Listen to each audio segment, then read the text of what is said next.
Magandang hapon, Pilipinas at sa buong mundo. Tayo po ay sabayang napapakinggan sa Radio La Verdad 1350, ang UNTV Radio. Una sa ating mga balita.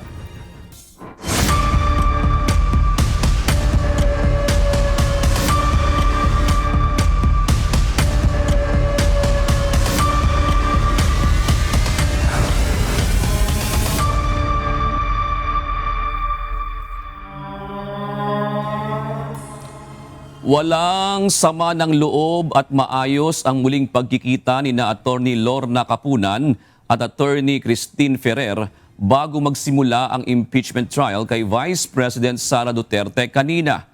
Sa kabila ito ng naging mainit na sagutan nila noong nakaraang linggo. Ito ang balita ni Jed Neresina.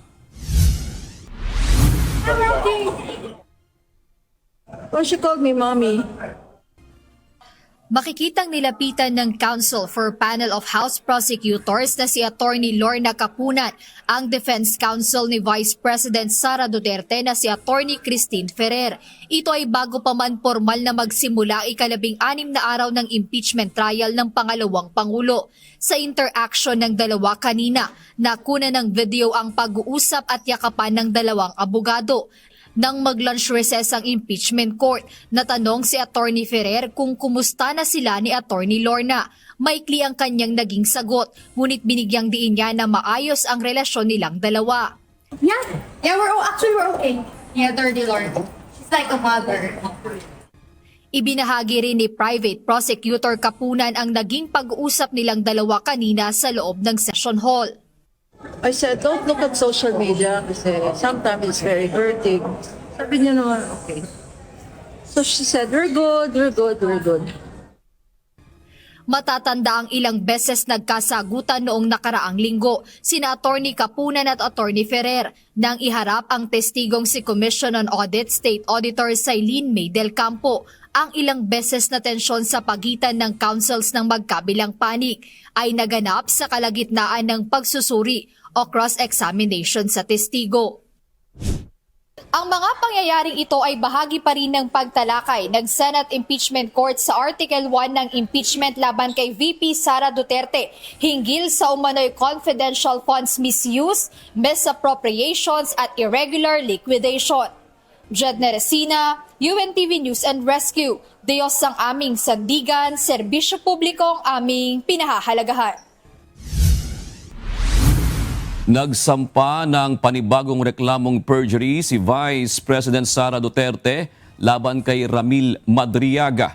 Mismong ang Vice Presidente ang nag-file ng complaint sa Taguig City Prosecutor's Office kanina. Kasama niya ang abogadong si Attorney Paulo Panelo. Ayon kay Attorney Panelo, nasa 1,000 pahina ang reklamo na lubos na naglalantad sa mga malisyoso at sadyang kasinungalingan ni Madriaga. Sinabi naman ni Attorney Michael Poa, legal counsel at tagapagsalita ng defense panel, na walang inaasahang magiging epekto ang reklamo sa kanilang mga plano para sa depensa ni VP Sara. Itinanggi ng Department of Budget and Management o DBM ang umano'y pagkakaroon ng line item na leadership fund sa 2027 proposed national budget. Ito ang inihayag ng kagawaran sa unang araw ng budget deliberations ng Kamara para sa nasabing pondo. Ito ang balita ni Evan Alvarez live.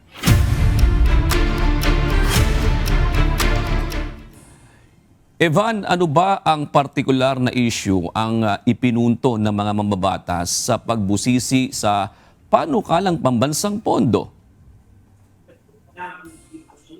June, isa sa mga naging pangunahing paksa ng pagtatanong ng isa sa mga mambabatas dito sa unang araw ng budget briefings sa House of Representatives ay yung pondo ng Department of Public Works and Highways, partikular na para sa mga flood control projects, lalo na at ibinabalik na yung pondo para sa mga proyektong ito mula sa zero budget na ipinataw ngayong 2026. Naungkat agad sa unang araw ng budget briefings ng mababang kapulungan ng Kongreso para sa 2027 proposed national budget ang umuugong na umano'y leadership fund na binunyag ni ex-DPWH Secretary Manuel Bunoan sa Sandigan Bayan. Inilarawan ng dating kalihim ang leadership fund bilang pondong gagamitin sa priority projects ng mga senador sa ilalim ng National Expenditure Program o NEP. Sa isinagawang pagtatanong ni AP Teachers Party List Representative Antonio Tino, binusisi nito ang pondo ng Department of Public Works and Highways para sa flood management program kung saan higit 49 billion pesos ang alokasyon sa DPWH Central Office. So, ako ang sasabihin ko, yan yung leadership fund na nasa central office. Okay. Yamang ganon, ang punto ko po rito ay binalik ang flood control pero dating gawi pa rin.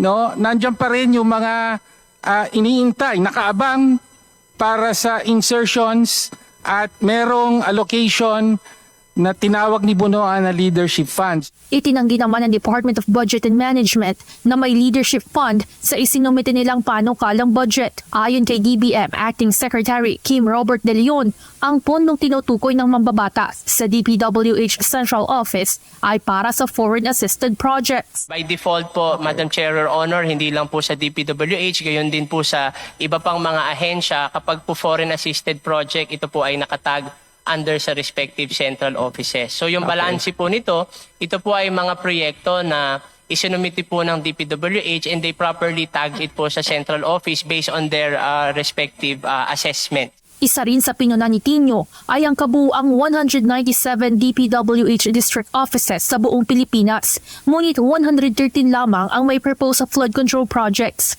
Tugon ng DBM, ito lamang ang mga opisina na nagsumite ng proposal sa kanila, kaya ito lamang ang kanilang pinondohan. Ngunit para sa mambabatas, hindi pa panahon para ibalik ang alokasyon sa mga proyekto kontra baha. Malinaw para sa kinatawang ito na walang anumang substantial na pagbabago sa proseso ng pag-identify, pagpondo ng flood control projects. Therefore, dapat hindi pa ito ibalik sa kasalukuyang budget. Sa halip na flood control, dapat ilagay sa classrooms. 107.4 billion pesos ang ipinapanukalang pondo para sa flood control projects sa darating na 2027. Isang taon matapos patawa ng zero budget dahil sa pagputok ng flood control corruption scandal. Samantala, sina Votas Representative Toby Tiangco, pinuna naman ang kawalan ng pre-plenary briefing para sa panukalang pondo ng mismong House of Representatives. Ang pre-plenary briefing ay ang yugto ng pagdinig sa House Committee level. So kaya natin pinapag-submit ang bawat departamento, sasabihin nila paano nila ginastos yung pera, nakabuti ba ito sa taong bayan. Yun po ang ginagawa sa pre-plenary. So paano po kami magtatanong dito sa plenaryo kung wala naman presentation ganon? Huhulaan namin kung magkano yung nagastos? Ayon kay Appropriations Committee Chairperson Nueva Ecija 1st District Representative Micaela Swansing, hindi lamang Kamara ang walang pre-plenary briefing, kundi maging ang iba ring ahensya gaya ng ibang executive offices at universities at colleges. Bagay na di nangangahulugang hindi na mabubusisi ang pondo dahil sasalang pa rin naman ito sa deliberasyon sa mismong plenaryo. Ngunit ang sagot ng chairperson, hindi naman naging sapat para sa kapwa nito mambabatas. So if again the request is to have a pre-plenary for the Congress of the Philippines budget for this year, I will most definitely, the assurance that I can give at the moment is that I will submit it to the wisdom of the House leadership. Kung ganun pala, pwede naman palang sa plenary lang magtanong, bakit pa natin sila pinadadaan sa pre-plenary? Tapos tayo, ayaw natin idaan yung sarili natin sa pre-plenary. Pwede naman pala, di ba? Kung yun ang sagot niyo, kasi last year, ganon, yung House hindi dumaan sa pre-plenary, tapos sinagot lahat ng tanong sa plenary. Bakit lahat ng departamento pinadadaan natin tapos tayo hindi? Anong pagkakaiba? Napagdesisyon na namang marisolba sa ibang pagkakataon ng issue upang magbigay daan sa mismong paksa ng pagdinig para sa mga ahensyang nakapaloob sa Development Budget Coordination Committee o DBCC. June, sa kabila ng masamang panahon, ipinagpatuloy ng House Committee on Appropriations at DBCC ang pagdinig sa panukalang national budget. Sa katunayan, hanggang sa mga oras na ito, 5:47 p.m. nagpapatuloy ang pagtatanong ng iba't ibang mga kongresista dito sa mga concerned agencies na nakapaloob sa DBCC upang tuluyang mabusisi kung paano ba mabubuno yung pondong gagamitin sa 2027, saan ito kukunin at kung paano ba nagamit yung pondo ngayong 2026 para malaman o para matuntun kung magagamit ba o mapapakinabangan ba ng mga mamamayang Pilipino ang ipinapanukalang pondo para sa susunod na taon. Yan muna ang update mula dito sa House of Representatives. Balik sa inyo dyan, Jude. Maraming salamat, Evan Alvarez. Iginiit ng Malacanang na walang iniutos si Pangulong Ferdinand Marcos Jr. kay dating Department of Public Works and Highways Secretary Manuel Bonoan na pagbuo ng isang Senate Leadership Fund. Bukod sa palasyo, pinabulaanan na rin ang economic team ng pamahalaan ang nasabing Leadership Fund. Ito ang balita ni Nel Maribuhok. Ang utos nga niya ay dapat maging maayos ang lahat ng proyekto. Ayokong sabihin pinagalitan si Secretary Manny Bonoan. Pero nung huli kami nag-usap ng Pangulo sa mukha niya, yun ang gusto niyang sabihin kay Secretary Manny Bonoan, ayusin mo ang trabaho. Tila naghahayag ng pagkadismaya noon si Pangulong Ferdinand Marcos Jr. sa naging trabaho ni Department of Public Works and Highways Secretary Manuel Bonoan ukol sa pagpapatupad ng priority projects ng administrasyon. Dahil na rin ito sa mga insertion sa mga mambabata sa pambansang budget kung saan napapabayaan ang mga prioridad na proyekto ng administrasyon. Ayon kay Palace Press Officer Undersecretary Claire Castro, iniutos ng Pangulo kay Secretary Bonoan dapat ipatupad ang mga proyekto sa mga lugar na higit na nangangailangan. Pero walang sinabi niya ang Pangulo na buuin ang Senate Leadership Fund. Yes, nakausap po natin. Sinabi niya po na wala talagang itong pinag-usapan dahil nung pag nag-uusap sila at nagre-report si Secretary Manny Bonoan, hinahanapan niya ng proyekto at dapat ang proyekto ay base sa nangangailangan ng lugar, ng bayan. Ang pondo binibigay sa proyekto, hindi sa tao. Kaya siguro nabanggit niya na equitable distribution ang nais ng Pangulo dahil yun ang utos ng Pangulo. Sa affidavit na isinumite ni Bonoan sa Sandigan Bayan 3rd Division, sinabi niya na ang Senate Leadership Fund ay nabuo matapos ihayag ng Pangulo ang pagkabahala sa lawak ng congressional insertion sa national budget. Sa tanong naman kung nalusutan ba ang Pangulo tungkol sa Leadership Fund, sagot ng palasyo, Kaya nga po, ano ang ginawa ng Pangulo nung nalaman niya na may anomalya sa DPWH? Dahil mali na yung report ni Secretary Manny Bonoan, ang ginawa agad ng Pangulo, nagpaimbestiga. ayon kay Yusek Castro, wala ring nababanggit si Pangulong Marcos kung karapat-dapat na maging state witness si dating Secretary Bonoan sa flood control projects anomaly. Nel Maribuhok, UNTV News and Rescue, Diyos ang aming sandigan, serbisyo publiko ang aming pinahalagahan. Nagsimula na ang masusing investigasyon ng Philippine National Police kaugnay ng nangyaring ambush kay Bangsamoro Autonomous Region in Muslim Mindanao o BARM Interim Chief Abdul Rauf Makakwa. Ayon sa PNP, inaalam na nila kung sino ang nasa likod ng pananambang. Ito ang balita ni Lea Ilagan. We will leave no stone unturned para po malaman natin to, and we will be able to identify the perpetrators.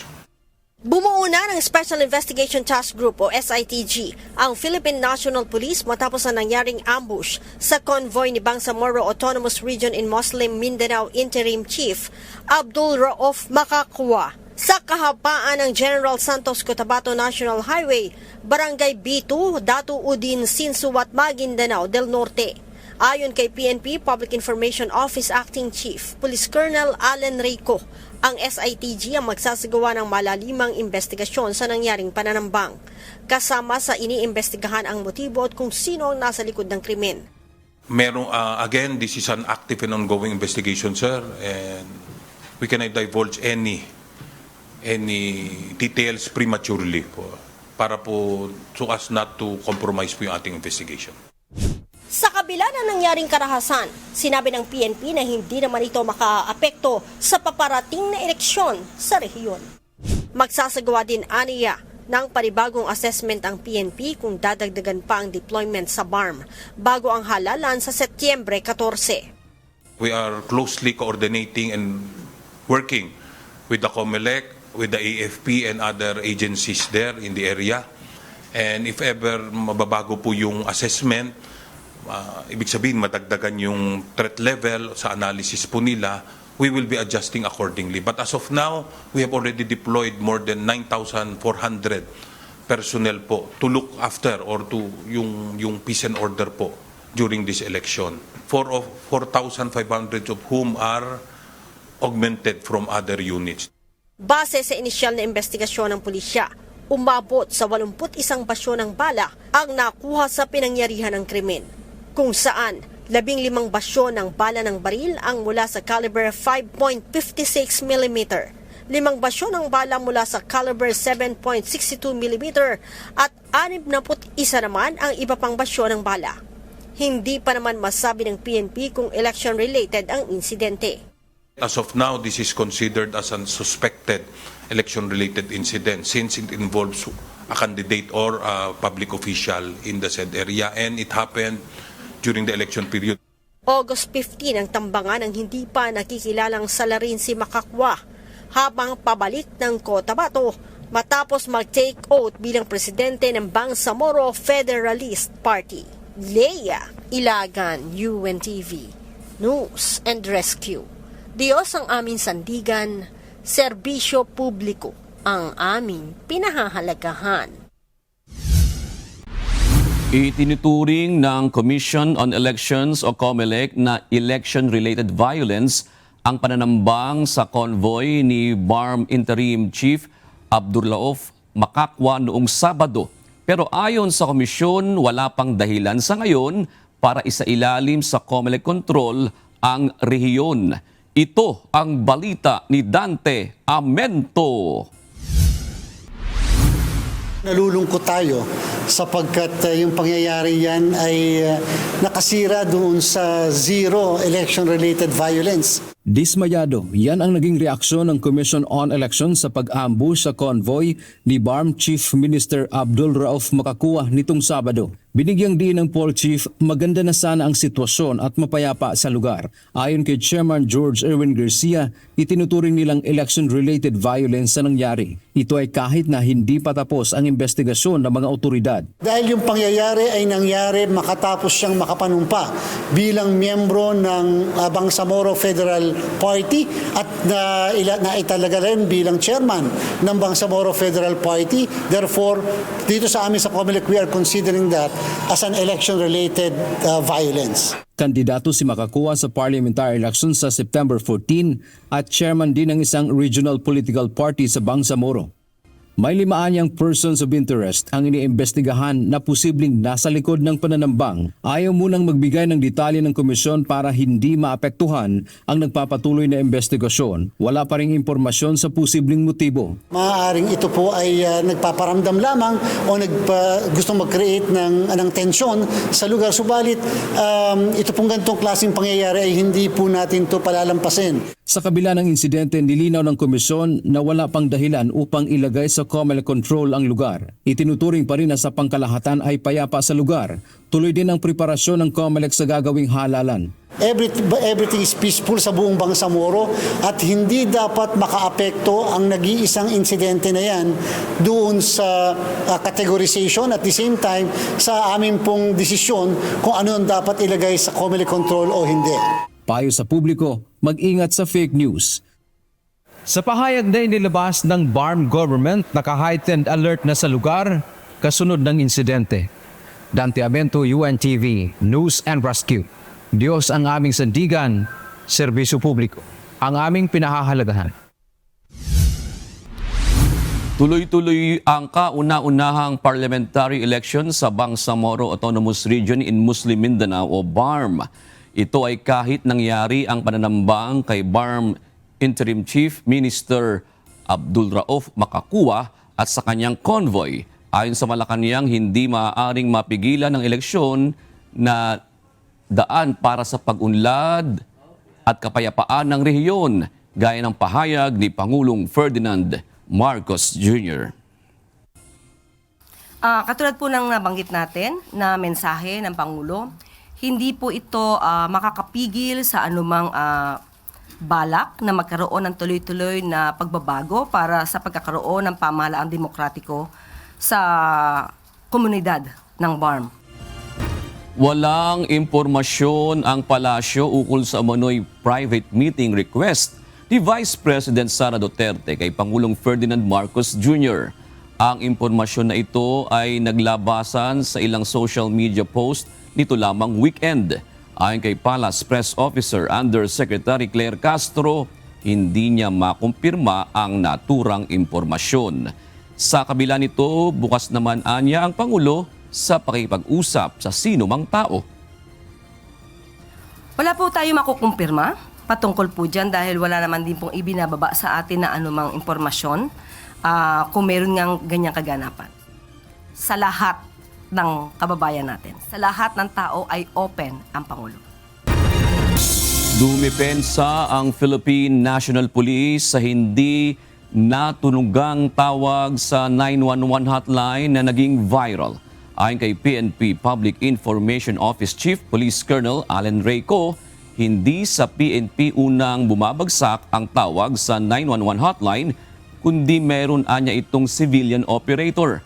Saka lamang anya ito mapupunta sa PNP kapag na-transfer na ng operator ang tawag dahil kailangan ng police intervention nang humihingi ng tulong.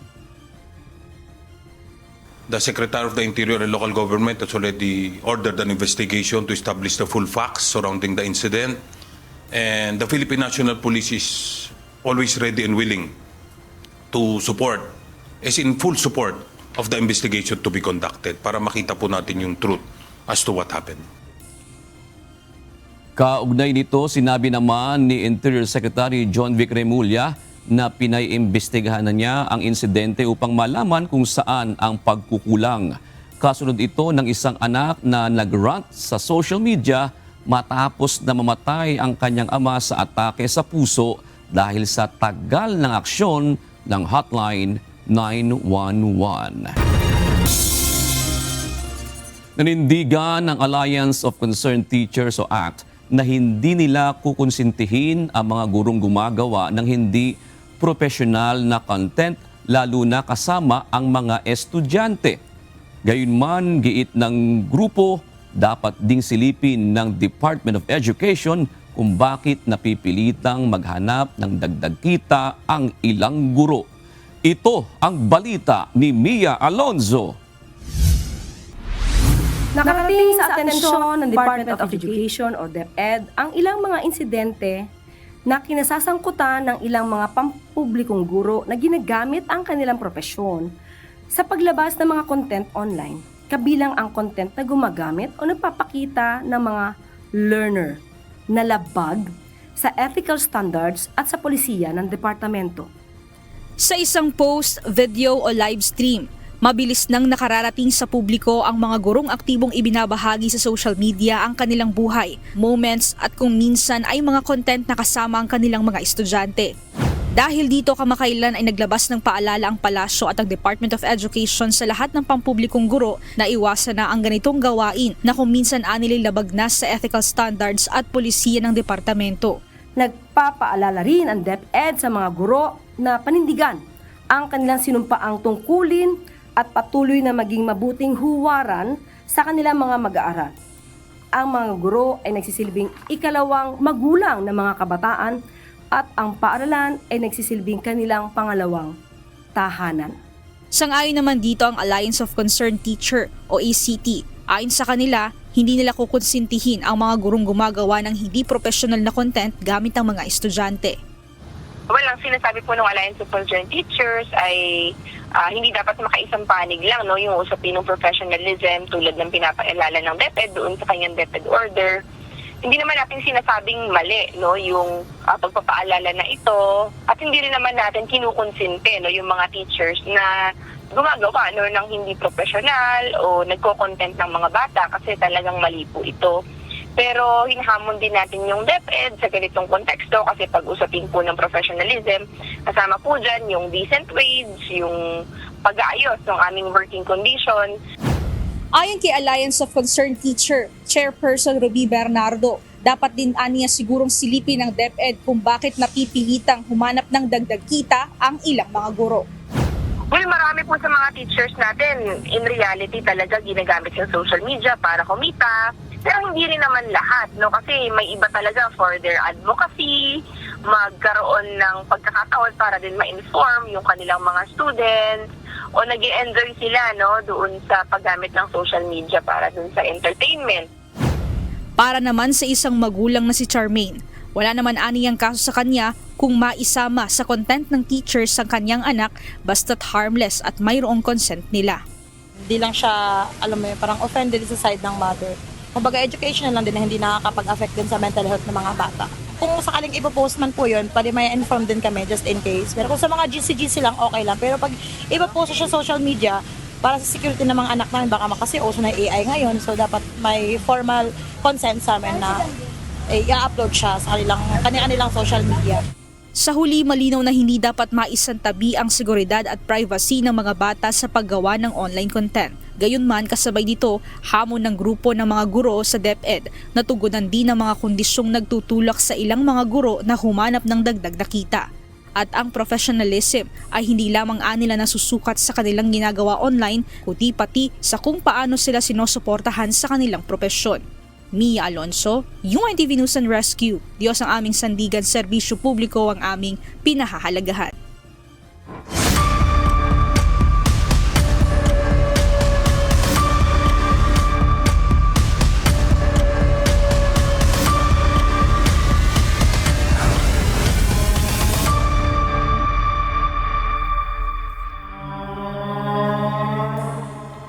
Humarap sa impeachment trial ngayong araw ang bagong testigo ng prosekusyon para sa Article 1 ng Articles of Impeachment na patungkol sa umano'y hindi tamang paggamit ng confidential funds at irregularity sa liquidation.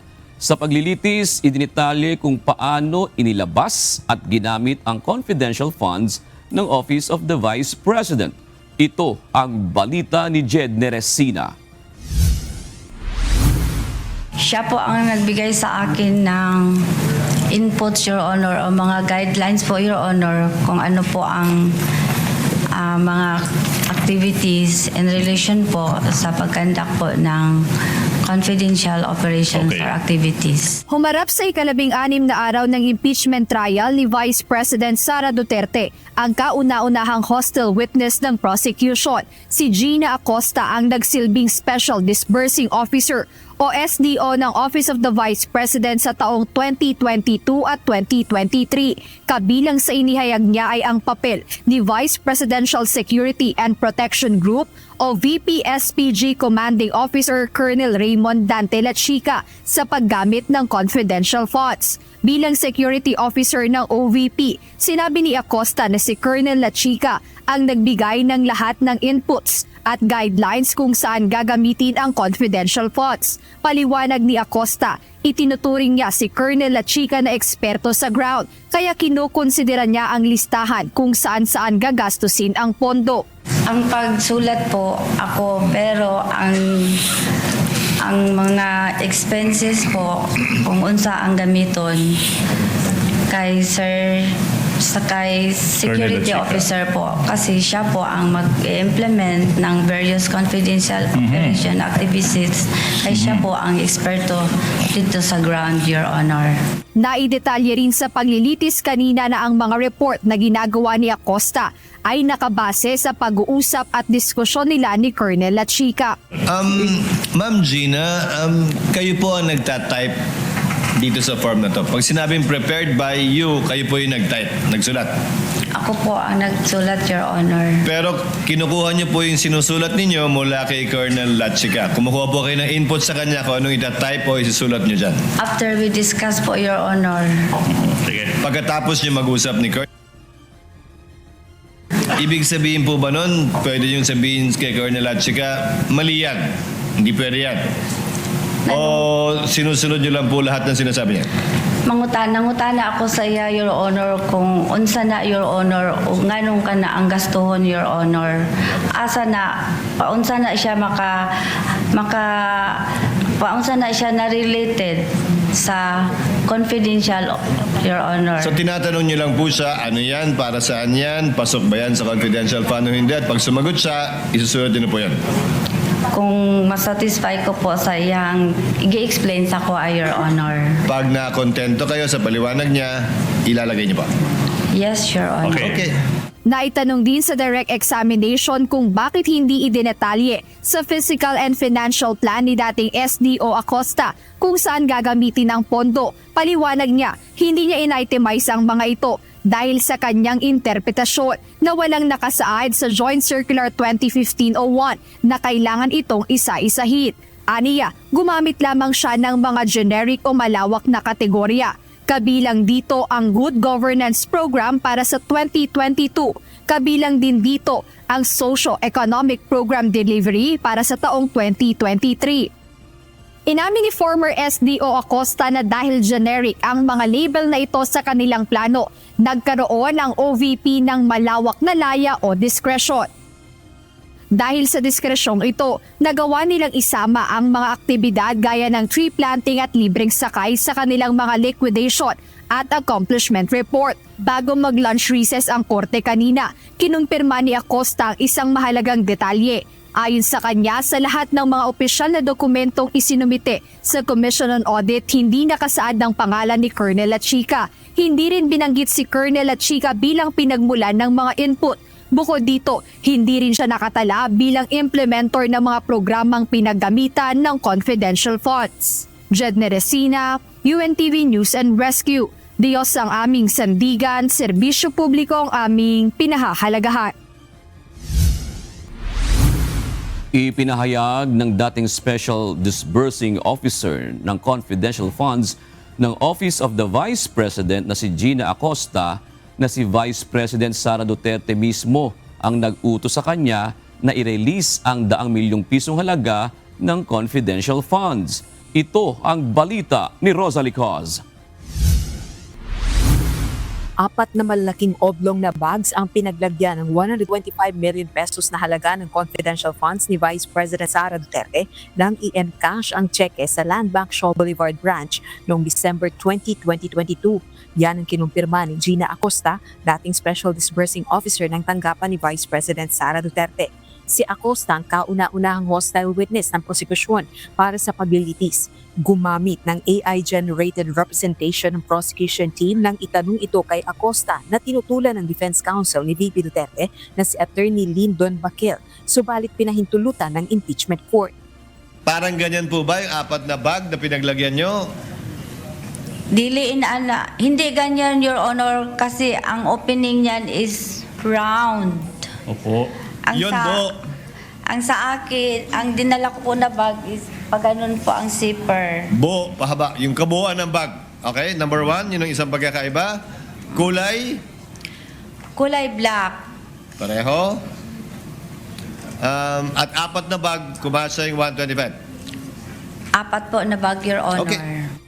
Gumamit din ng simulation ng tig 1 million pesos na halaga ng bundles ng House Prosecution Team sa paglilitis para kumpirmahin kay Acosta kung gaano karami ang halagang 125 million pesos. Ito yung simulated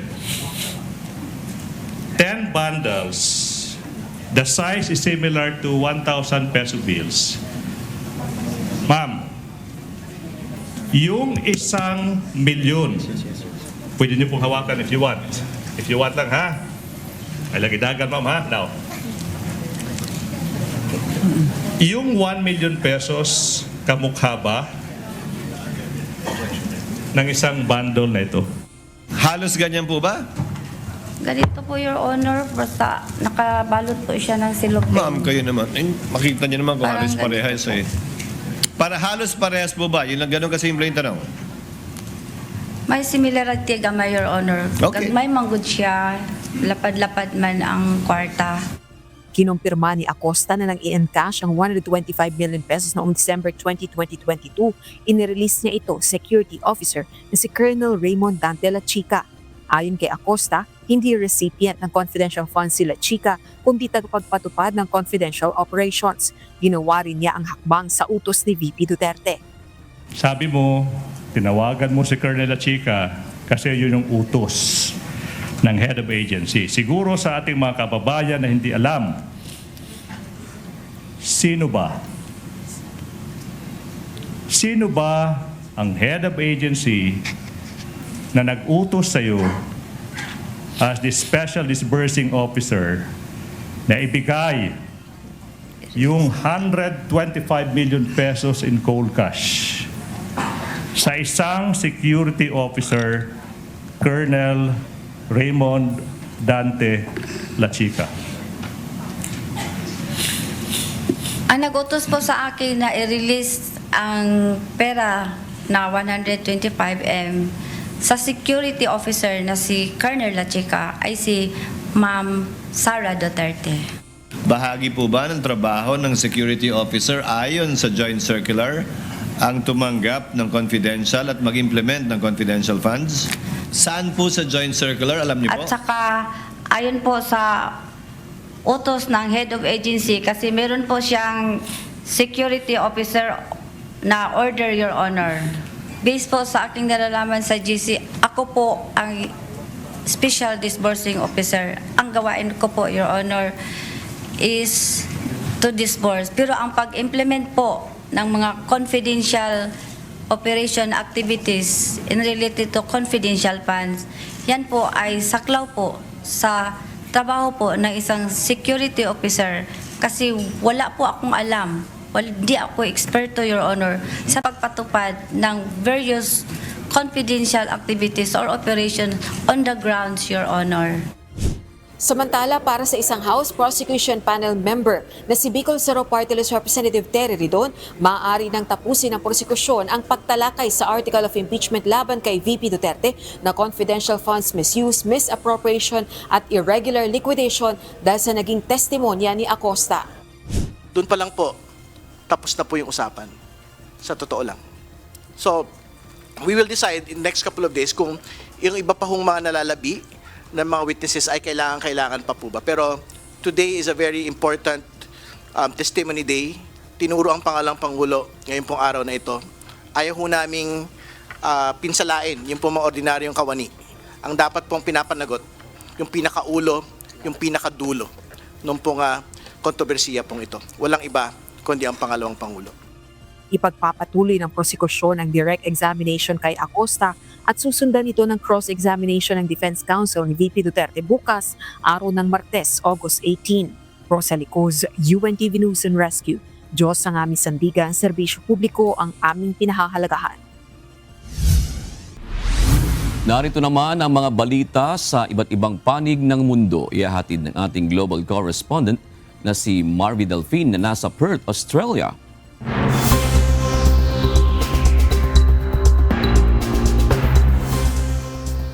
Magandang gabi naman sa inyo dyan sa Pilipinas.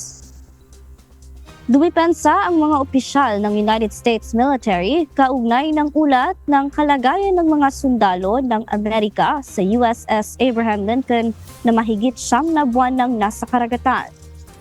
Samantala, ipinagkibit balikat lang ni US President Donald Trump ang alegasyong may malala ng mental health problem sa hanay ng US Navy. Ito ang balita ni Noel Poliarco. That ship is moving right now, very shortly, and being replaced with another very similar.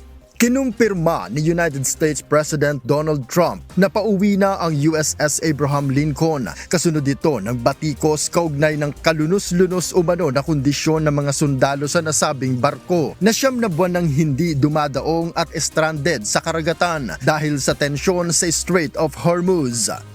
Pero para kay Trump, hindi pa sapat ang panahon ng pamamalagi ng barko sa Strait. Hindi rin anya siya nag-aalala sa mental health ng mga sundalo sa nasabing barko. Not nearly long enough. Sa opisyal na pahayag, inamin ni U.S. Central Command Commander Admiral Brad Cooper na ang USS Abraham Lincoln ang may pinakamababang bilang ng sundalong may issue sa mental health sa 11 aircraft carrier ng Amerika. Aniya, lahat ng US veterans ang sasang-ayon sa kanya na hindi para sa lahat ang deployment sa karagatan. Gayunman, tiniyak ng opisyal na prioridad ng pamunuan ng USS Abraham Lincoln ang mental health, maging ang pisikal at espiritual na kalusugan ng mga sundalo sa nasabing barko. Ang pahayag na ito ay kasunod ng pagbisita ni Cooper sa USS Abraham Lincoln nitong Sabado, August 15, araw sa Amerika. Ang nasabing barko ay nasa karagatan na noon pang Nobyembre ng nagdaang taon o 266 days na. Ayon sa mga kritiko ng Trump administration, ang bagay na ito ay patunay na isa sa malaking problema ng US sa giyera nito sa Iran, ang logistics. Dahil sa pinsala ng giyera sa US military base sa Bahrain, hindi posibleng makadaong doon ang barko. Ang pinakamalapit na base ay sa Diego Garcia, isang British island sa Indian Ocean. Subalit nasa 2,200 miles ang layo sa barko at kayang maabot ng missiles ng Iran. Kaya upang makarating ang supply ng pagkain at iba pang kagamitan sa USS Abraham Lincoln, kailangan ng milya-milyang paglalayag at ilang araw ang aabutin. Sa ngayon, nagsimula ng maglayag ang USS George Washington habang ang USS H.W. Bush ay mananatili pa rin sa Gulf region para sa US blockade. Sa isang pahayag, pinabulaanan ni Acting Navy Secretary Huang Xiao ang claim ng mga pamilya ng mga sundalo at tinawag ang ulat na kasinungalingan. Sinabi nito na natugunan na ang sinasabing mental health issue sa barko at walang anumang nasawi dito. Maayos rin ang pagpapakain sa kanila, bagaman hindi maiiwasang limitahan ang tawag sa mga kaanak dahil sa issue ng seguridad. Alinman ang totoo, isa ang sigurado na sa ngayon, pauwi na ang USS Abraham Lincoln. Noel Poliarco, UNTV News and Rescue.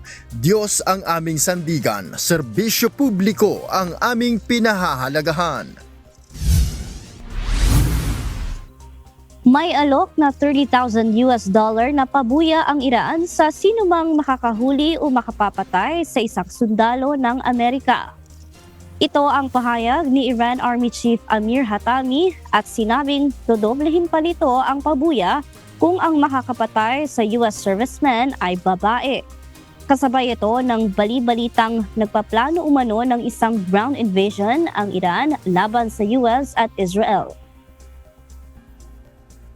هر کسی هر رزمنده عزیزی یک آمریکایی رو بکشد یا دستگیر کنه تحویل بده به هر کدوم از یگانه‌های ارتش جمهوری اسلامی ایران، ما به پشتوانه این عزیزانی که میخواهند در جهاد مالی شرکت کنند اما به ضمانت ارتش در کنار اون اجر عظیم جهاد یک هدیه خوب میدیم.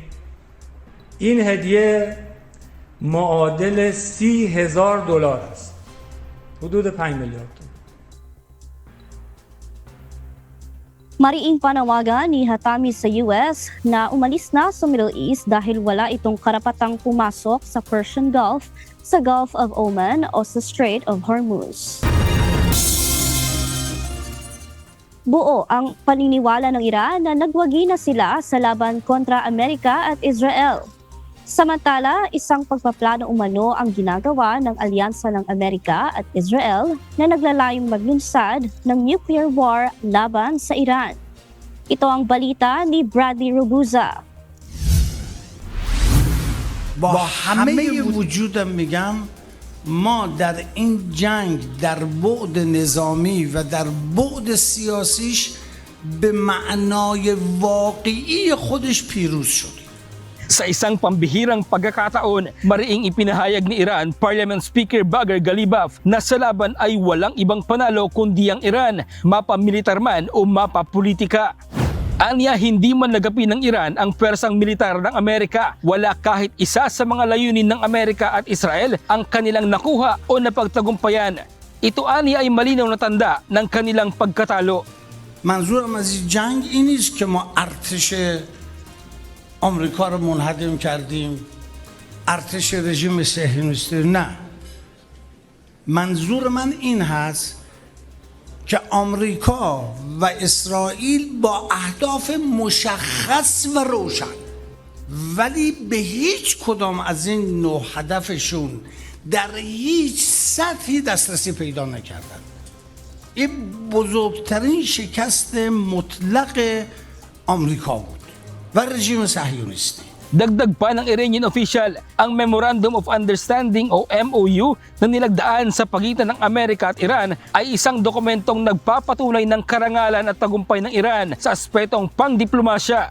Isa sa sinasabing kabiguan ng Amerika ay ang ganap na pagbubukas ng Strait of Hormuz. Katunayan nito ay ang patuloy na US blockade sa strait. Hanggang ngayon, hindi pa rin napasusuko ng US ang nuclear deposits ng Iran at hindi imposible ayon sa ilang kritiko na nakabuo na ito ng nuclear weapons. Sa impormasyong inihayag ni dating US Congressman Marjorie Taylor Greene, pinag-uusapan umano ngayon sa isang strategy meeting ng mga US officials kung paano pabababain ang nuclear threshold na isinasaad ng batas upang makamit ng nuclear warhead ang US laban sa Iran. Ito ay kahit makailang ulit nang sinabi ni Trump na panalo na ang Amerika sa giyera. At sa kanyang pinakahuling talumpati, sinabi ni Trump na posible niyang ideklarang teritoryo ng Amerika ang Strait of Hormuz. Ito ay dahil badly defeated na umano ang Iran.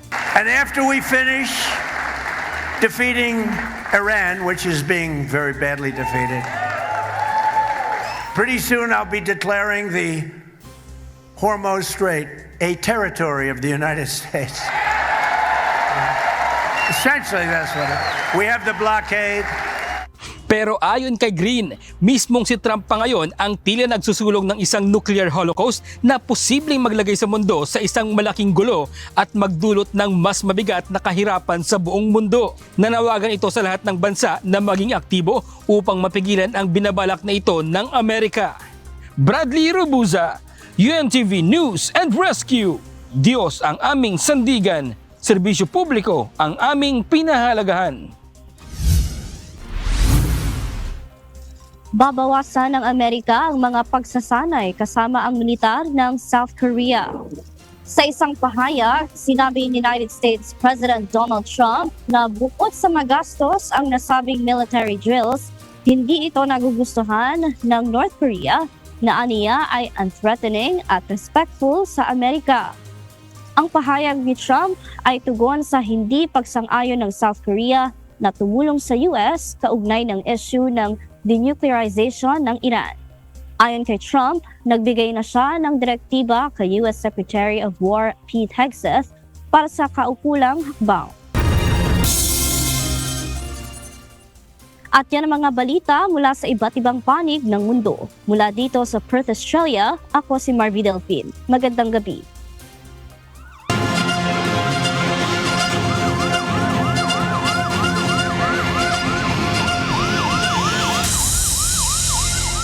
Isang babaeng rider ang agad binigyan ng paunang lunas ng UNTV News and Rescue first responders sa Antipolo City. Ang biktima ay sumemplang sa kahabaan ng Marcos Highway dahil sa madulas na kalsada. Ito ang balita ni UNTV News and Rescue responder Lisel Nael. Excuse me po, ma'am, from UNTV News and Rescue, ma'am, first responders. Pwede po ba namin kayo tulungan, ma'am? Ano po nangyari sa inyo? Ano po nangyari? Ano po yon? Nadulas po kayo? Nadulas po? Ano po pinakamasakit, ma'am? Ano pinakamasakit? Medic po kami, medic po. Alin po? Kaliwa, kanan? Tuhod po. Tuhod? Sige. Umaaray sa sakit ng tuhod ang isang lady rider matapos itong magtamo ng injury nang sumemplang ang minamaneho nitong motorsiklo sa kahabaan ng Marcos Highway sa Antipolo City. Agad na ini-assess ng nakaroving na NAR first responders ang 36 anyos sa rider na taga Inarawan, Antipolo City. Nagtamo ito ng deformity sa kanang tuhod, gasgas sa kanang binti at bukol sa kanang bahagi ng ulo. Upon exposing nung injury po niya, nakita po natin dun yung swelling, may contusion din po sa tuhod niya, kaya nilagyan na po din agad ng mga kasama na splint para po ma-immobilize po yung binti ng patient po natin. Dumating naman kaagad ang rescue vehicle ng UNTV News and Rescue Team na nakatuwang sa pagbibigay ng paunang lunas sa pasyente. Okay, ready to lift the patient? Okay, 1, 2, 3, up. Sige. Ipinagbigay alam din ng UNTV News and Rescue Team sa kakilala ng biktima ang insidente at agad itong nagtungo sa pinagdalhang ospital.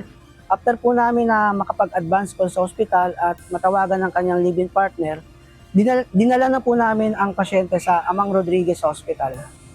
Sa mga nangangailangan ng agarang tulong sa panahon ng aksidente o sakuna, maaaring makipag-ugnayan sa UNTV News and Rescue Hotline 8911-UNTV o 8911-8688.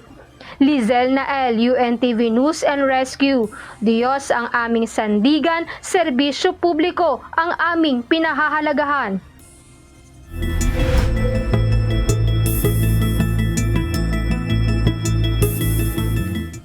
May umiiral na isang low-pressure area sa Philippine Area of Responsibility ayon sa PAGASA. Ngayong hapon, namataan ito sa layong 1,160 kilometers silangan ng Northern Luzon. Ayon sa ahensya, wala pa itong direktang epekto sa bansa, subalit posible itong maging bagyo na papangalanang Neneng. Sa ngayon, habagat pa rin ang nagpapaulan sa malaking bahagi ng Luzon, partikular sa Benguet, La Union, Pangasinan, Zambales, Bataan at Occidental Mindoro.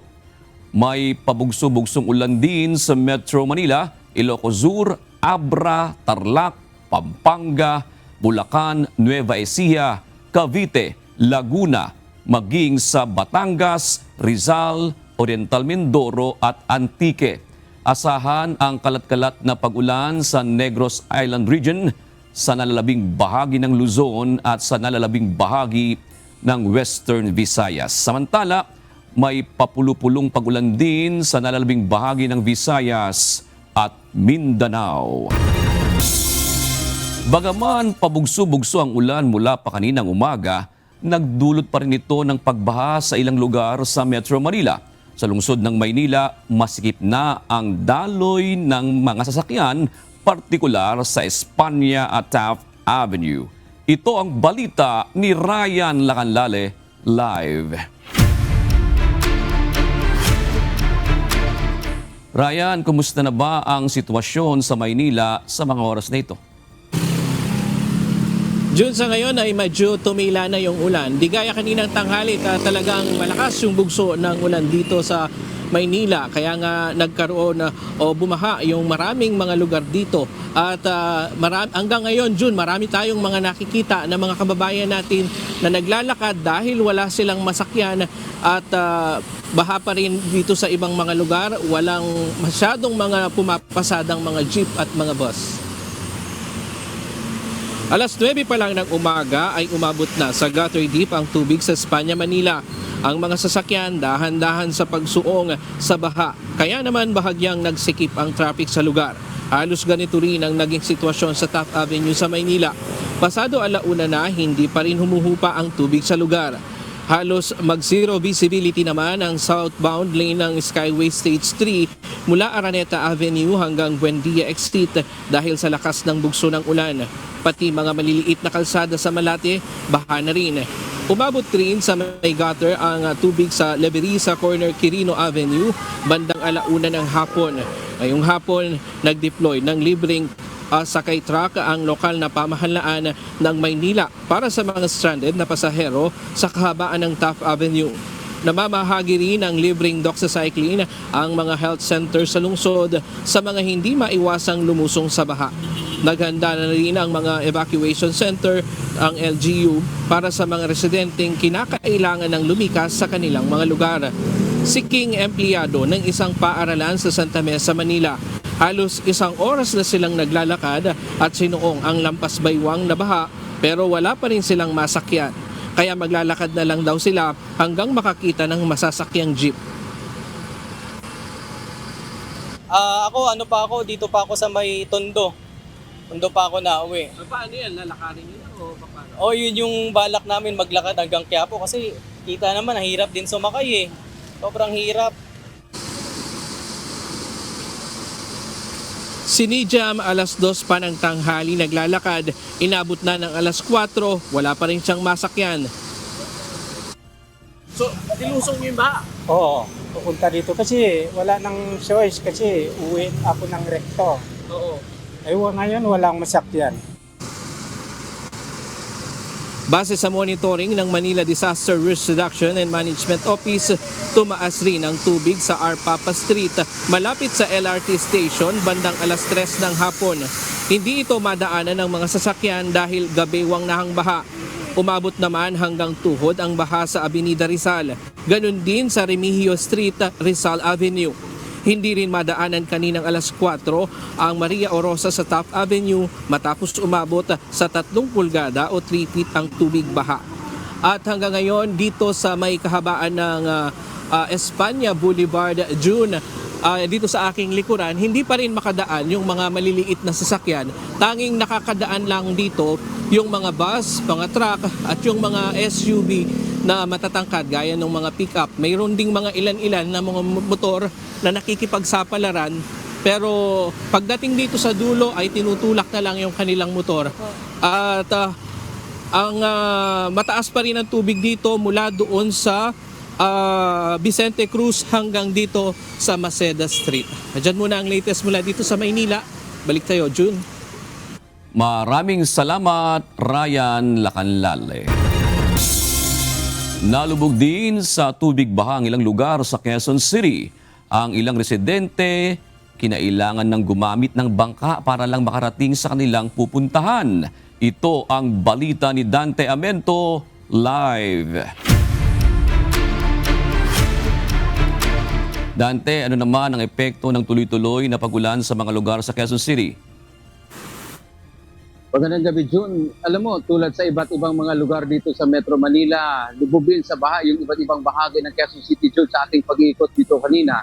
At sa katunayan nga, dito sa aming kinaroroonan dito sa Muñoz ay nagkaroon na, June, ng hanggang gutter deep na lalim ng tubig baha. Sa Barangay Del Monte sa Quezon City, may ilang mga kalsada ang umabot na sa lampas tao at hanggang bubong ng bahay ang baha. Gumamit na ng bangka ang mga rescuer upang ilikas ang ilang mga residente na stranded sa kanilang mga bahay. Bandang 1:00 naman, June, kanina na nagsuspende ng dispatch ang isang bus company. Ito dahil nagkaroon ng pagbaha sa Balintawak, Quezon City kung saan nga apektado ang mga biyaheng papasok ng North Luzon Expressway. Pero 2:00 naman kanina ay nagsimula rin silang magbalik sa normal na operasyon matapos humupa ang pagbaha. Nakuhanan din ng UNTV News and Rescue ang mga na-stranded na mga motorista sa Balintawak. Ang bahagi naman ng G. Araneta Avenue at E. Rodriguez Avenue, pansamantalang hindi madaanan ng mga motorista kanina dahil sa pag-apaw ng San Juan River.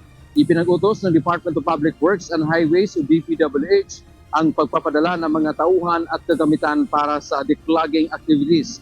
Nakuhanan din ng video ang ilang mga individual na nag-jet ski sa tubig baha sa Quezon City kanina. Sa video ni Jason Fonbuena, 2 individual ang nagpaandar ng kanilang jet ski sa Biak na Bato Street sa Barangay Siena.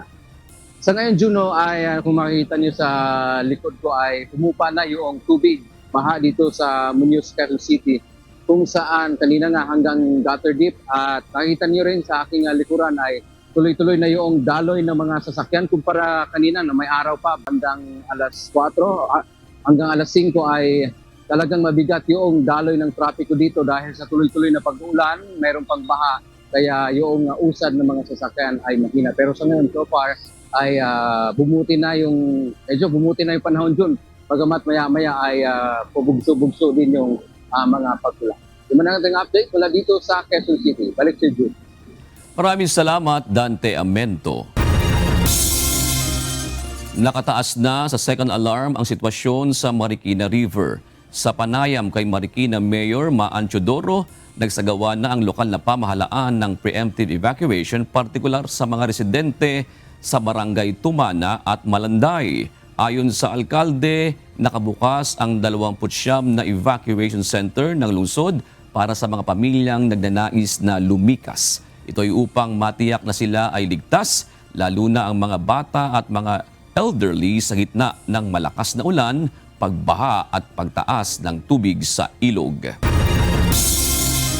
Ipinag-utos ng Malacanang ang work from home setup sa mga tanggapan ng gobyerno bukas, August 18. Gayun din, ipatutupad naman ang alternative learning modes sa lahat ng pampubliko at pribadong eskwelahan dahil sa inaasahang patuloy na sama ng panahon.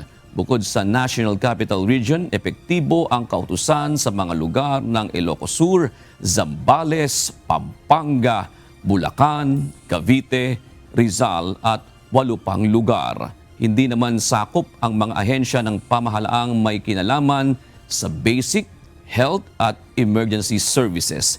Ipinaubaya naman sa mga local chief executive ang pagpapasya kung kinakailangang suspindihin ang pasok sa mga lugar hindi kabilang sa kalatas.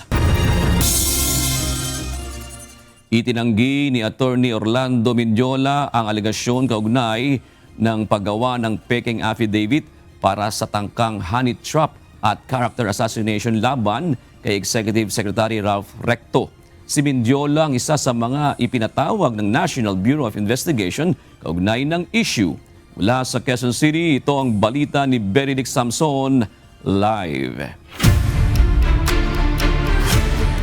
Benedict, may sinabi ba si Atty. Mendiola kung may nakikita na silang motibo sa pagdawit sa kanila sa issue? Magandang gabi, June. Sa panayam kanina kay Atty. Orlando Mendiola, sinabi nito na wala pa silang ideya at blanco sila sa kung ano ang motibo kung bakit sila naidadawit sa issue ng honey trap plot at character assassination laban kay Executive Secretary Ralph Recto. Pasado 2:00 ng hapon kanina nang dumating sa tanggapan ng NBI Capital Region sina Atty. Orlando Mendiola kasama ang 2 pang abogado na kabilang sa ipinasampina ng NBI. No-show naman kaninang hanggang 4:00 ng hapon sa tanggapan ng NBI si Atty. Roy Rondain. Matatandaan na ipinatawag sila ng NBI matapos lumabas sa investigasyon sa naarestong talent manager na si alias Ken na sila umano ang abogadong kausap ni dating Congressman Jacinto Jing Paras na gagawa ng umano'y peking affidavit laban kay Executive Secretary Ralph Recto. Sa sinabi ni alias Ken, sasabihin umano ng 4 na babae na pinagamit sila ni Executive Secretary Recto ng illegal na droga at pinagsamantalahan din, bagay na pinabulaanan ni Atty. Mendiola. We have no participation in any illegal activity, any attempt to besmirch any reputation. That's basically it. We have nothing to do with any alleged wrongdoing. We had a meeting July 15 and 26. The meeting was not with him, but July 15 with his talents. And that's all that I can say because we were consulted on certain legal matters, so privileged communication after that. Ayon pa sa abogado, bagamat nagkaroon ng 2 petsa na nakatakdang pag-uusap sa pagitan nila at ng 4 na babae noong July 15 at July 26, hindi naman anya ito natapos. No, it's not really a consultation. It's an interview nga. Interview. And in the process, they consulted. So it's more of an interview, which was never finished. Kaya nagkaroon ng second meeting na hindi na dumating yung 3. May isang dumating pero hindi na rin natuloy. Yun sa tanong naman kung may plano sina Atty. Mendiola kung magsasampa sila ng reklamo laban kay alias Ken at sa 4 na babae, sinabi ng abogado na hindi na nila ito hahabulin dahil wala naman anila pang nangyayari sa kasalukuyan. Yan muna ang ating update. Balik sa inyo yan, June. Maraming salamat, Benedict Samson. Muling magpapatupad ng dagdag presyo sa mga produktong petrolyo simula bukas. Sa kabila nito, tiniyak ng Department of Energy na posibleng hindi na mangyari ang big-time oil price hike sa susunod na mga linggo. Ito ang balita ni Asher Kadapan Jr. As for the fuel prices for this week, motorists will see an upward adjustment. May oil price hike na naman tayo this week. Last week, nabawasan, ngayong week, madadagdagan. Pabago-bago pa rin ang sitwasyon ng petrolyo sa gitna ng nararanasang global oil crisis. Ito ang binigyan diin ng Department of Energy sa muling pagpapatupad ng pagtaas sa presyo ng mga produktong petrolyo habang hindi pa rin humuhupa ang sigalot sa Middle East. Kasabay nito, inanunsyo ng DOE ang dagdag singil sa gasolina na umaabot ng halos 2 pesos and 50 centavos kada litro, halos 4 pesos per liter naman sa diesel at nasa 5 piso kada litrong pagtaas sa kerosene. Paliwanag ni Energy Secretary Sharon Garin, ito ang pruweba na madaling maapektuhan ang energy situation sa bansa ng mga pangyayari sa gitnang silangan. Habang bumagal din ang diplomatic effort sa pagitan ng Estados Unidos at Iran. Nagdudulot anya ito ng walang kasiguraduhan sa international oil market, partikular na sa Mean of Platts Singapore o MOPS. Habang tumataas naman ang foreign exchange rate, pangunahin na ang palitan ng piso kontra dolyar. Ayon sa DOE, bagaman malayo sa bansa ang gitnang silangan, ay umaabot ang epekto ng sigalot dito hanggang sa mga tsuper ng mga pampasaherong jeep at mga magsasakang nagbabiyahe ng kanilang mga ani sa iba't ibang lugar sa bansa. Gayon din ang mga negosyanteng naghahatid ng mga pagkain sa mga komunidad at mga pamilyang nangangasiwa ng kanilang araw-araw na gastusin. It really depends on how the negotiations in the Middle East conflict happen. Kung saan siya papunta. Kung may mangyari doon, it's reflected in the international market and automatically it gets reflected in our pump prices. Ayon naman kay DOE Undersecretary Alessandro Sales, posibleng manatili pa rin ang mataas na presyo ng petrolyo sa mga susunod na linggo. Gayon din ang pabago-bagong paggalaw ng fuel prices. Kasi ngayon with this adjustment, halos 90 na ang diesel sa pump price. So maglalaro tayo somewhere 80 hanggang 100 siguro, no? But don't quote me on that. It's the market. What we can say is the way it's showing, yung mga nakita natin malalaking talon na 20 pesos, 25 pesos, mukhang malabo nang mangyari yan. Pero yung volatility from week to week, nandyan pa rin po yan. Sa kabila nito, sinabi ni Yusek Sales na stable pa rin ang supply ng mga produktong petrolyo sa bansa. Mas gumanda pa nga anya ang sitwasyon ngayon kaysa sa nakaraang linggong anunsyo ng ahensya. Sa tala ng DOE, tinatayang aabot pa ng 55 araw ang supply ng gasolina, 57 days sa diesel, 164 days naman sa kerosene, 111 sa jet fuel, 49 days sa fuel oil at nasa 40 araw para sa liquefied petroleum gas o LPG. Sa kabuuan, inaasahang mayroon pang nasa 58 araw ang supply ng fuel products sa bansa. Asher Kadapan Jr., UNTV News and Rescue. Diyos ang aming sandigan, serbisyo publiko ang aming pinahahalagahan.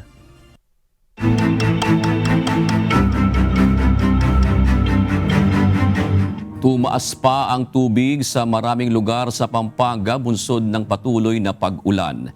Sa bayan ng Apalit, nalubog na rin sa baha pati ang mga barangay na dati namang hindi binabaha. Ito ang balita ni UNTV News and Rescue Responder Dency Andres live. Dency, ilang barangay na ang apektado ngayon ng baha diyan sa Apalit? Yes, June, mayroong 12 mga barangay ang bayan ng Apalit at sa ngayon, lahat ng mga ito ay binahana. Maging sa mga lugar na dati ay hindi naman binabaha. Ang nakikitang dahilan o isa sa mga nakikitang dahilan nito ay ang patuloy na pag-apaw ng Pampanga River dulot ng epekto ng habagat.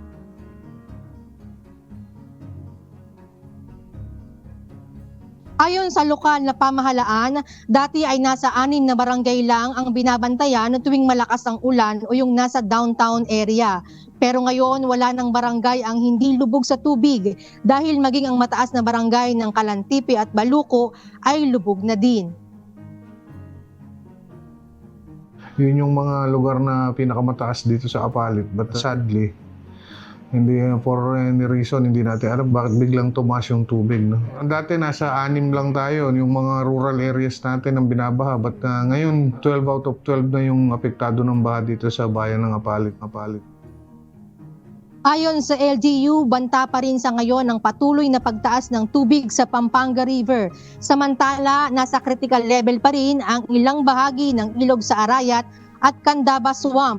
At dahil ang Apalit ay isang catch basin, inaasahang posibleng muling tumaas ang tubig dito sa susunod na mga araw.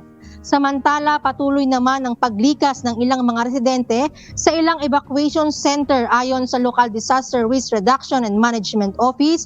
Medyo madami na ang mga evacuees kaya bagaman may supply sa relief goods ay hindi na ito masasapatan. Meron na tayong naipamigay na relief goods, kaya lang hindi pa sapat. Kailangan pa rin natin. Meron naman tayong naka-stockpile dyan na ready to be distributed at any time. Gayunman, tiniyak ng lokal na pamahalaan na kung tatagal ang ulan at baha, ay nakahanda silang umaksyon at magsagawa ng forced evacuation, lalo na sa araw o sa mga ayaw pang lumikas sa mga lugar na delikado. June, panawagan ng mga otoridad sa mga residente na unahin ang kaligtasan at huwag nang magmatigas pa sa mga paglikas lalo na kung ang lugar ay delikado. At panawagan din nila na manatiling maging mapagmatsyag po at manatiling maging alerto sa manatiling tumingin sa atin po mga opisyal na pahayag ng pamahalaan kaysa sa ibang mga hindi beripikadong impormasyon sa social media. June? Maraming salamat, Dency Andres. Abot na hanggang bewang ang tubig baha ngayon sa mga subdivision sa ilang bayan sa Bulacan. Problemado ang mga residente kung paano sila makalalabas para man lang sana makabili ng stocks na pagkain at tubig. Mabuti na lang at may dumadaang mga truck para sila ay makasakay. Mula sa Hagonoy, Bulacan, ito ang balita ni Nestor Torres, live. Nestor, libre ba yung pasakay doon sa mga truck na nagagamit dyan ng ating mga kababayan? Magandang gabi, June. Ilan sa mga truck ay galing sa mga homeowners ng subdivision at libre itong sakay para sa mga nais na mga sumakay. Pero problema ay nag-uunahan sila sa pagsakay dahil limitado lang ito. Ang may mga lugar na isa lang yung truck na ginagamit ay na mga gustong umalis.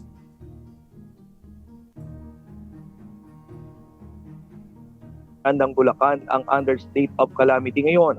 Unang nagdeklara ang LGUs ng Kalumpit, sinundan ito ng bayan ng Hagonoy dahil sa nararanasang pagbaha sa lugar. Ayon sa Bulacan Provincial Disaster Risk Reduction and Management Office, maraming bahay at establishmento ang pinasok na ng tubig baha kasama na ang paligid ng munisipyo ng Hagonoy at Kalumpit. May mga barangay na hanggang dibdib at nagpastaw pa rin ang baha. Maging ang mga subdivision, apektado na rin ng hanggang bewang na baha. Sa Villares Subdivision sa Barangay Balite, Kalumpit, gumagamit na sila ng traktora para sa libreng sakay. Sa Northfield Subdivision sa Barangay Lungos, Malolos naman, kinakapos na ang mga residente sa kanilang pagkain. Kanina, naabutan pa namin, marami ang nag-uunahan na makasakay sa libreng sakay sa truck para sa pagkain at tubig nila na may inom sa ilang araw. Tumbahan na to, 2 linggo nang mahigit ito. Ngayon, siyempre, naubusan ka na ng stock. Kahit ayaw mo, pipilita ka na lang lumabas para makapamili ka ng makakain sa bahay. Ayaw mo makapantay mo sa bahay, kailangan din. Kaya ito, namili ko ng konti. Libre nga yung sakay mo. Dadaanan mo naman. Wala, lahat lubog. Lubog sa amin hanggang hita tubig Yun lang, sabi ko, sana may magawa pong gobyerno rito. Sa Northeast, mapaganda to. Mayroon namang nagawang maglagay ng water pumps sa mga subdivision sa pag-asang humupa ang baha pero wala rin itong nagawa. Sa water pumping, nakatulong naman kasi bumaba ng konti yung tubig. Pero ganun pa rin naman. Di pa rin nawawala yung iba. Bumaba lang ng konti. Ay naman sa provincial government ng Bulacan, hindi lang paglalagay ng river wall at flood control project ang ilalagay ang kailangang magawa. Anya, pakiusap nila sa gobyerno mapondohan ang mega dike project sa probinsya na magdudugtong sa Pampanga, Bulacan patungong Manila Bay para makontrol ang baha. Hiniling namin magkaroon ng feasibility study. Kaya hiningan kami ng PDC resolution. So sana mapag-aralan nila magawa ito talaga. Magawa na yung feasibility. June, yan muna ang ating latest live mula dito sa Bulacan. Balik sa iyo. Maraming salamat, Nestor Torres.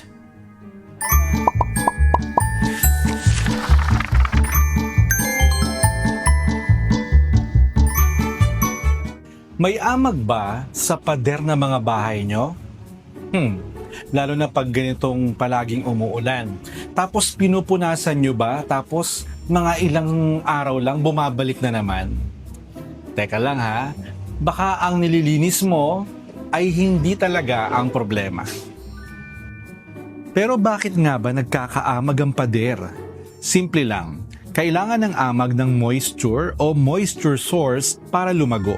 Kaya mas madalas natin itong makita sa mga lugar na mamasa-masa, kulang sa ventilation o may tagas at condensation.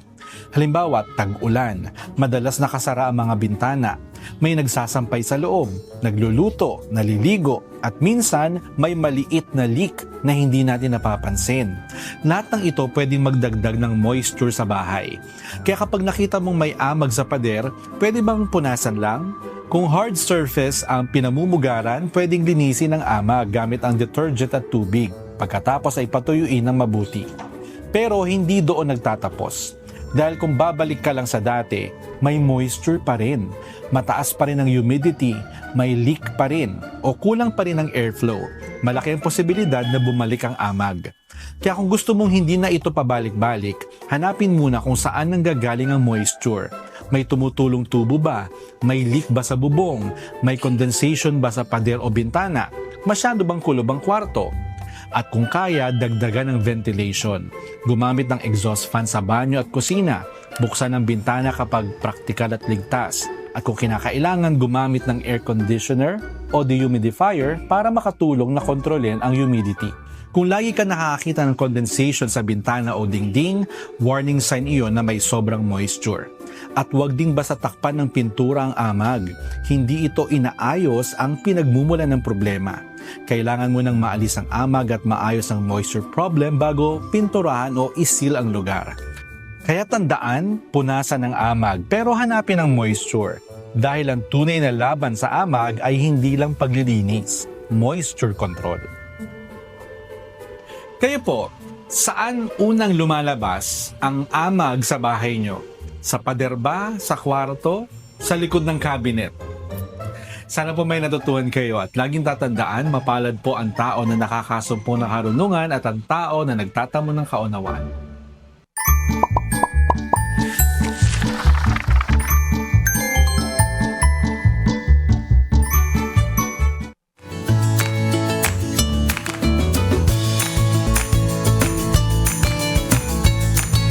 Narito naman ang ating mga kausing ngayong araw po ng Lunes.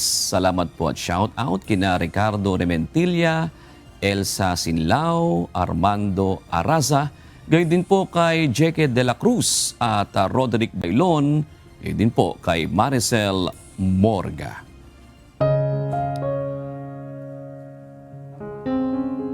Narito naman ang salita ng Diyos na ating sandigan mula sa aklat ng Mateo 7:24 na nagsasabi, "Kaya't ang bawat dumirinig ng aking mga salitang ito at ginaganap ay matutulad sa isang taong matalino na itinayo ang kanyang bahay sa ibabaw ng bato."